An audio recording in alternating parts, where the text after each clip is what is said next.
Welcome to a very special episode of Live Lunch. We are in unprecedented times. I've never personally experienced anything like this before. Massive disruption into our routines, but also challenges to some of the socio-political, economic foundations that we've held down to, manifested in an inability to find toilet paper. Just the things that you hold on to with a sense of comfort, like being able to clean your bottom after going to the toilet has now been disrupted. Thank you. Thank you for that thought. It is, but not just. We're looking at this on a global scale, and in some ways, we've seen it from afar, and then it's got closer and closer and closer. And I guess with the Prime Minister doing his daily updates on the news, it's suddenly, man, this is at our doorstep, and yeah, we're in unusual times, and so yeah, we thought it's good to have you on. It's good to keep doing Live Lunch. It's good to keep just looking at how we can continue serving people. How we'll get a bit more into that, about how we can use the digital world. Our good friend Matt Simmons saying digital socializing. We've gone from from distance socializing and digital socializing. And so what does that look like? I guess a whole bunch of questions that I have to ask you. And hey, if you're watching this whilst it's live and you've got a question for Joel, please drop it in. Megan's looking at the live stream and we'll kick it off. I think just to kick things off, Romans 8 does talk about we know in all things God works for the good of those who've been called according to his purposes. And we've come out of a couple of weeks of, we come out of our last big Wednesday, which was last Wednesday, praying around the prayer of Jabez. We prayed, God, would you bless us, enlarge our borders. In some ways, I think that the prophetic journey that we've been on at Emmanuel over the past season has been very much to do with multiplication. As we've gone into the 5 cities, planting churches in Europe. Couple of prophecies coming into church about seeds growing and that sort of a thing, and yet we seem to be in a season of restriction and a time of I guess stopping in the way we're used to doing things. And I guess how does the Christian find comfort in the knowledge that God works things out for the good, and he's a God of growth, and he's a God of blessing, and he's a God of his glory being taken to the ends of the earth, but feeling like, man, how's this going to happen now? Yeah. Well, I think we don't know always how God is working things for good. In fact, if we stop and consider it, we don't know mostly. It's going to be the exception when we can see a clear way in which what looks disruptive or even evil works in our favour. You do get those very clear occasions, and they're kind of, we perhaps got life examples of our own. You know, I couldn't go on holiday because of I fell down and broke one of my legs, and so I miss a ski trip.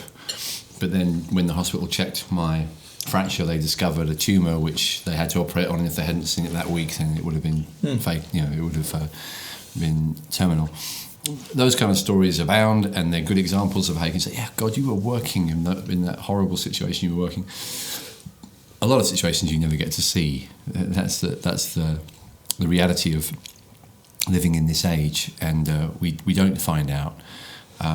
Even some of the most appalling suffering and setback, you don't find out what God was doing in it. In the book of Job, you got the guy who suffers. He finds God's help in his suffering and meets with God, and it helps him to overcome. And it actually, it's a good story. But even Job himself never finds out why. He never finds out what was going on and how it worked for his benefit. And so there's a gap that we have to step through in terms of saying, God, I trust you. I don't know this, but I do know enough to know that you're in control. I trust that you're involved in this, and you're not going to do me ill. You're going to do me good. Your plans are good for me, and you will work what others are meant for evil, you'll mean for good. And I think to be able to come back to knowing his character, that he's completely committed to doing this good. Like in Jeremiah, I will not cease from doing good to you. So one of the songs that Simon and Anna wrote is so good on this thing. You're through the all through the night. All through the night, you're so good to me. You never withhold your goodness, and every line of that song is precious, because it emphasises this point so clearly and so biblically. That's the big answer. We got to sometimes trust when we can't see how God's working. And I think for us as a church, I can't completely see what God's doing in this. I don't think. Nevertheless, it's impossible to see anything. So the reality is that there will be features of this season that we can easily start to turn in usefulness, to spiritually profit from it. So I think getting time, there will be some time dividends.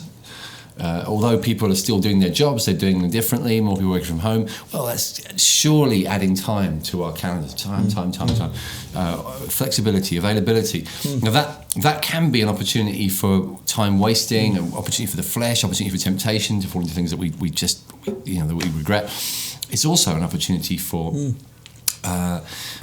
just superb new routines in our lives. Time with our family. I've got a big family. I've got 5 kids. It's like, wow. When the schools are all shut, which I'm kind of expecting soon. Already one of my kids can't go to school because the staff is shortened by this. It's like. It's good for us. It's forcing me to think, how are we going to do family life when we're together consistently? It sounds like a recipe for disaster. But we're so used as a culture making that kind of a joke. Imagine how horrible it would be to be stuck with your family, your household, for days on end. Where does that joke come from? It's an assumption that's a bad thing. Maybe we need to re-examine that joke and think, wait a minute, there's no need to assume that's bad. That could be a redeemed thing. God could use that. We could all grow. We could become happier. We could learn to love each other more. It's fascinating, isn't it? How you? I'm so glad you interrupted, because I think I would have carried on again for another year. I know, I did, and I had to. You're a good man. I had to say my is alongside that joke, one of the first things that came to mind was, yes, I'm going to download all the Netflix box sets that I have on my list. And we live in the golden age of television. There's an incredible amount of stuff we can watch and have access to, some good, some not so helpful. And I'm sure even amongst us, we could name some of the top television shows that we would recommend people watch over the next few days. But even just Livelunch, obviously. Yeah, obviously. It goes without saying. We're probably going to increase our viewers from 5 to 10. We've got loads today. There you go. We do have some really big news to share if you're from Emmanuel Brighton, so stay tuned for a few more minutes and then we get to it.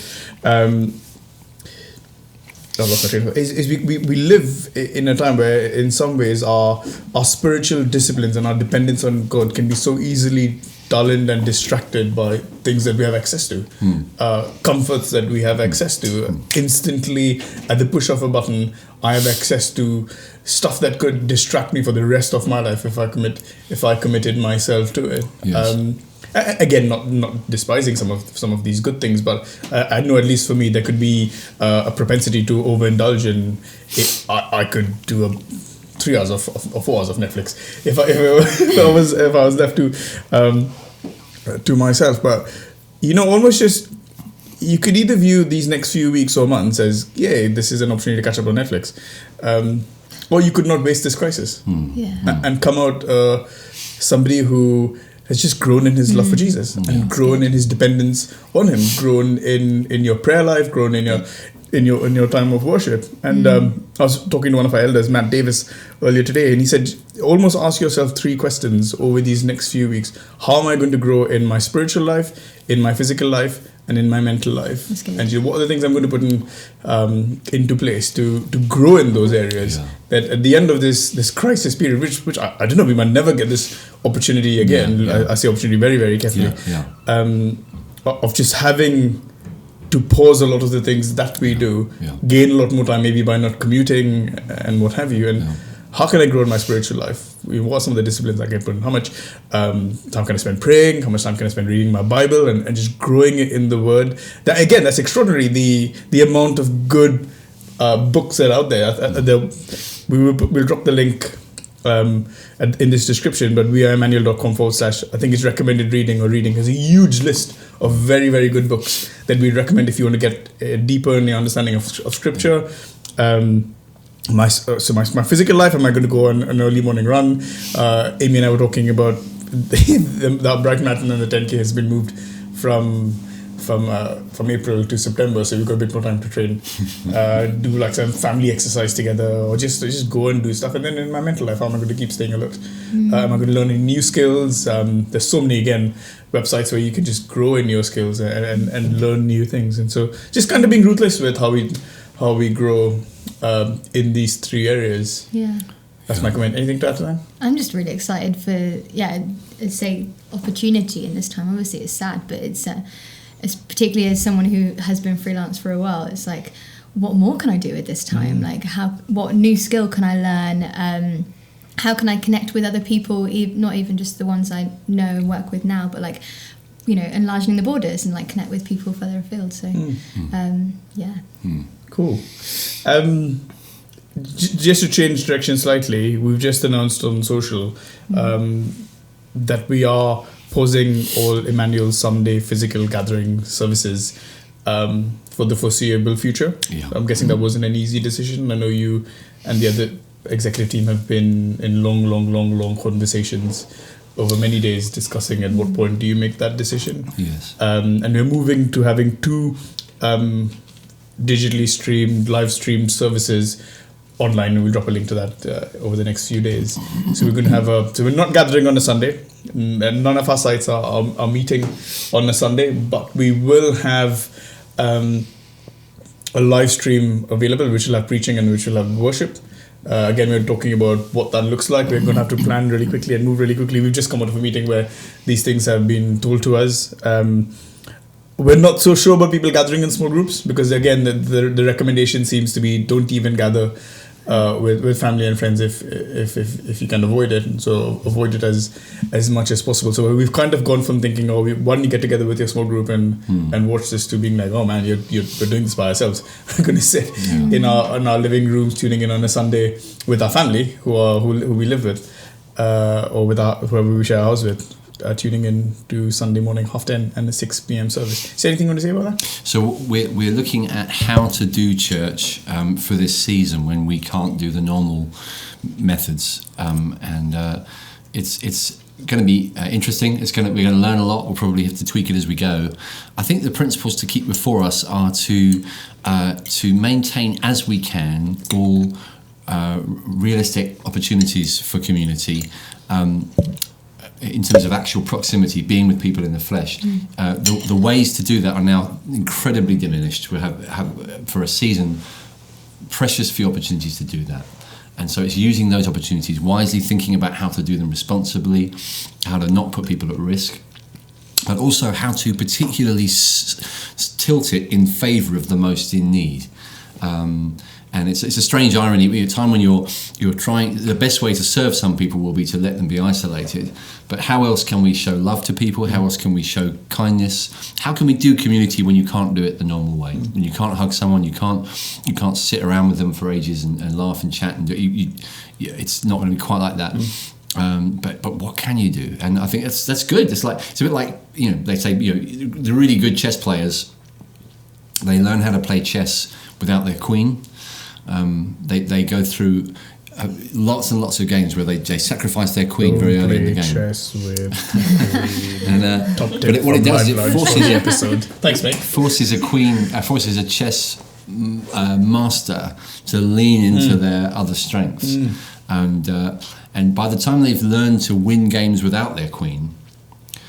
When you put the queen back on the table, it's like, wow, you're a world beater. No one can beat you because you're so less reliant on that strong arm.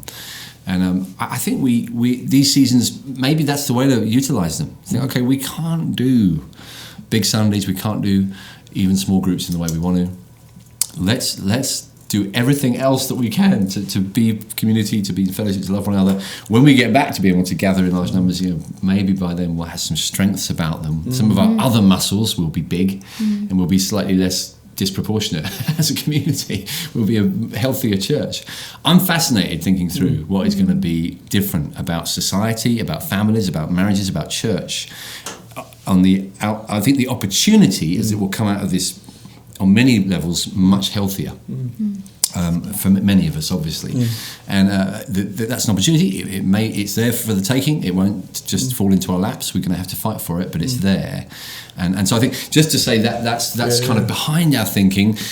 We will keep speaking practically about how to do that. Small group leaders and people who are involved in leadership in Emmanuel will still play a key role in how we coordinate community. I like how you said small groups haven't closed. We're not shutting small groups down. That's right. They're still functioning. They're just not gathering physically. Yeah. And so you've got to have that mindset that my small group is still running. Yeah. Who am I looking out for? Who am I having those conversations with? Who am I texting? Who am I FaceTiming or video calling? Who am I sharing links with or just discussing the preach with? Yes. Also, who am I serving? There could be older people or more vulnerable people. Maybe probably people who fall ill during a small group. How do we serve them? How do we look out for them? How do we... Just the simple things of... getting their groceries and shopping for them. And so remarkable things we can do. One of the things we'll start talking about is how to practically help people serve their street. Some of you may be already seeing examples of this where there's been flyers and things that people have been putting through doors. So everybody on the street gets a flyer from an Emmanueler saying, how can I help you?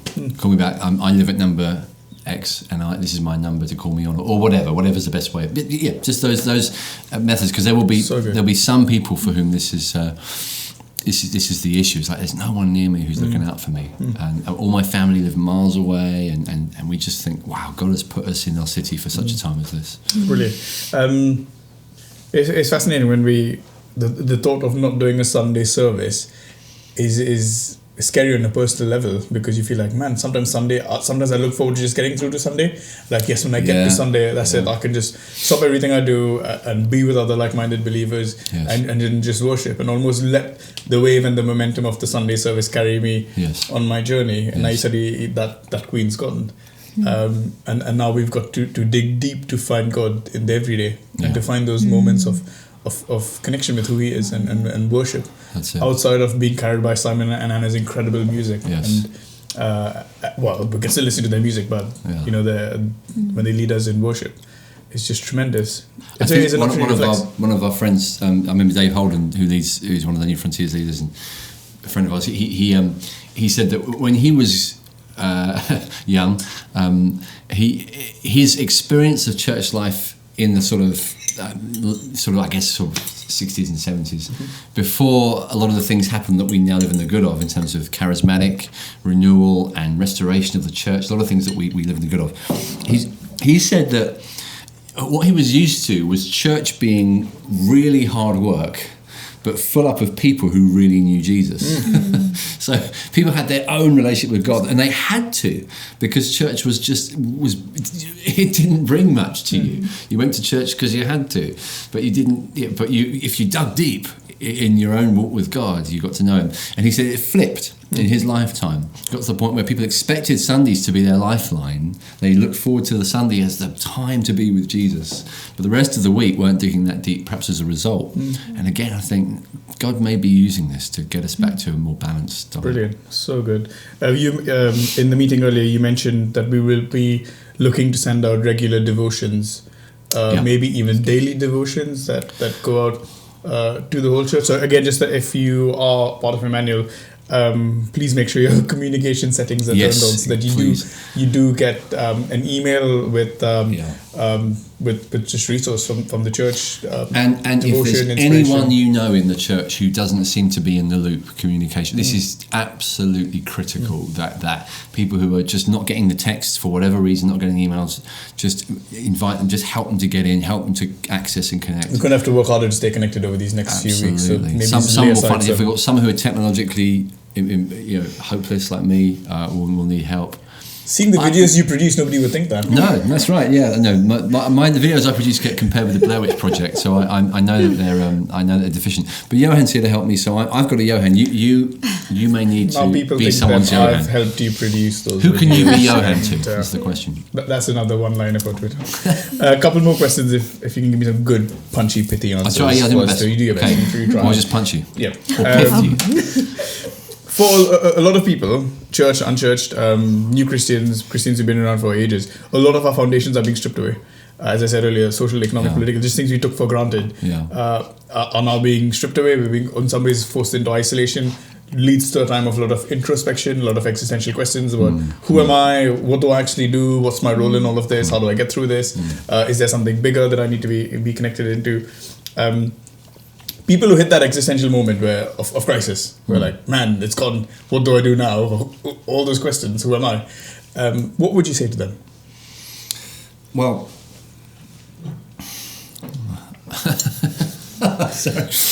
it's like, why would my mouth dry up at that point? This is the question. So the reason that you have those questions and doubts is because you're not in connection with the person that you were made for.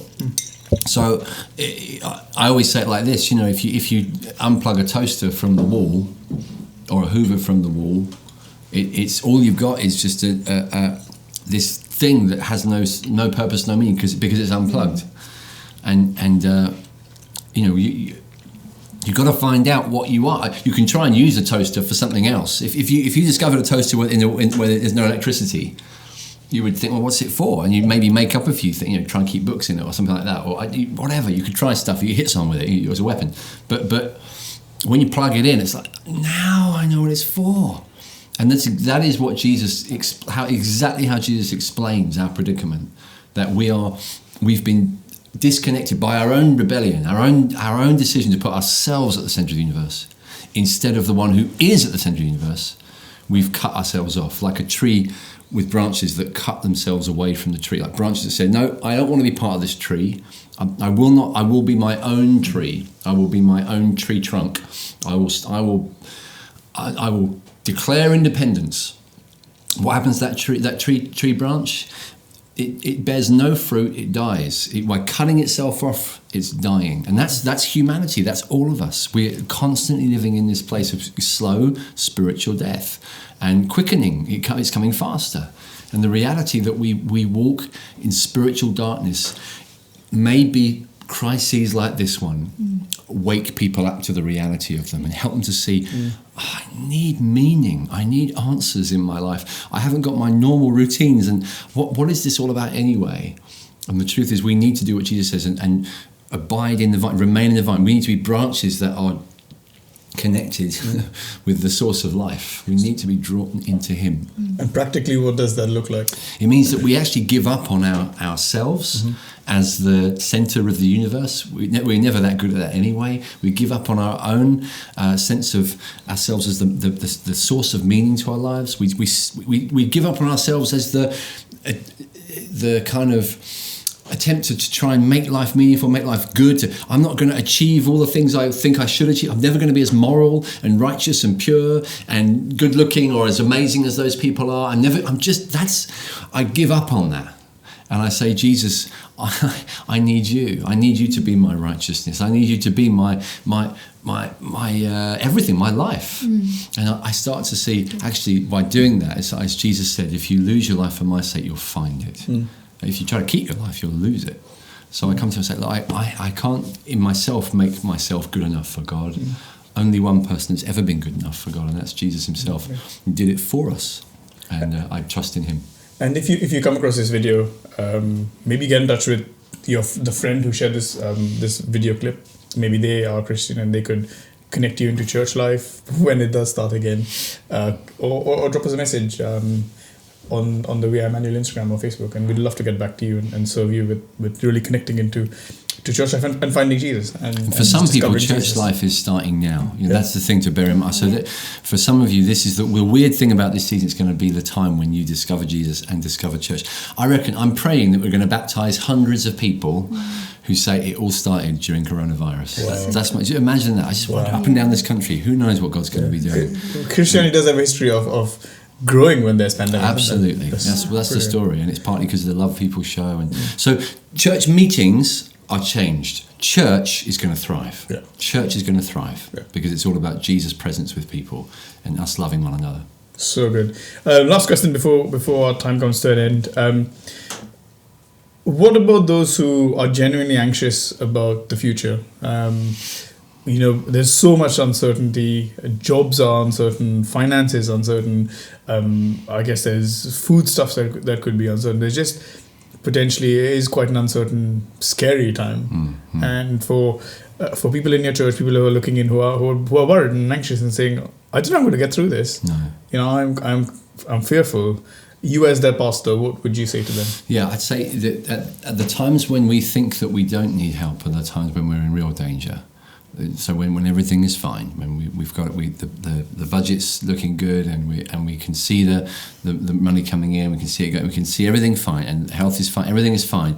I suppose there are dangers there we don't know of. Under the water, there are more serious dangers of just self-dependence and this season we're in, where the waters are choppy, where we feel our desperate need of Him. These are times for us to keep reminding ourselves of the one who's faithful, who's in the boat with us, who when we say to Him, wake up, don't you care? He's the one that turns to us and says, where's your faith?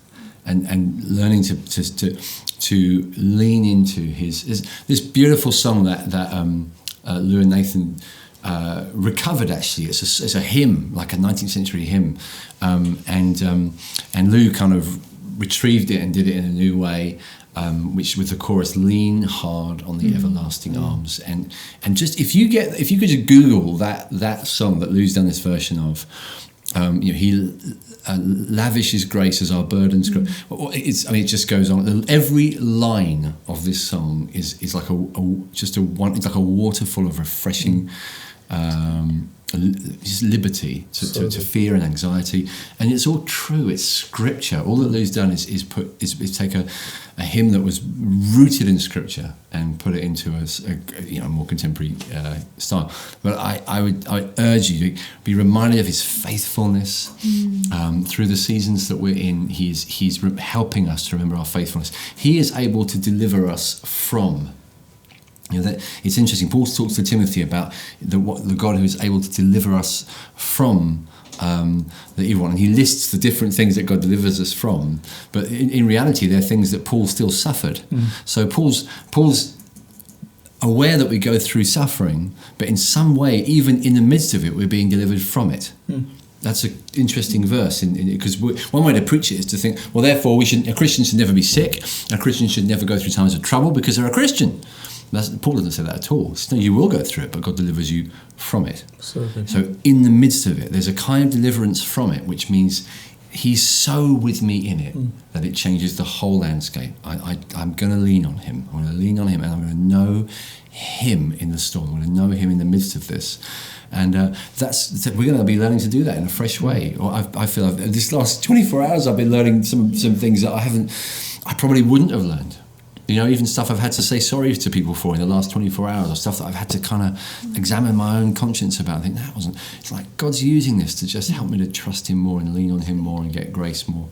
So that's the long-winded answer, but you don't get the other than that from me anyway. So. Thank you so much for tuning in to Live Lunch. We would love to keep resourcing you into the future, and so stay connected with us. Stay connected. There's more information. There's more information to follow. Definitely, we will not be silent. That we will be communicating. We'll be doing our best to do daily stuff, but we're going to have to make some plans. We've got meetings. Pray for us. We've got a lot to decide, a lot to work on. Please pray for us. Brilliant. Thanks so much. Enjoy the rest of your day.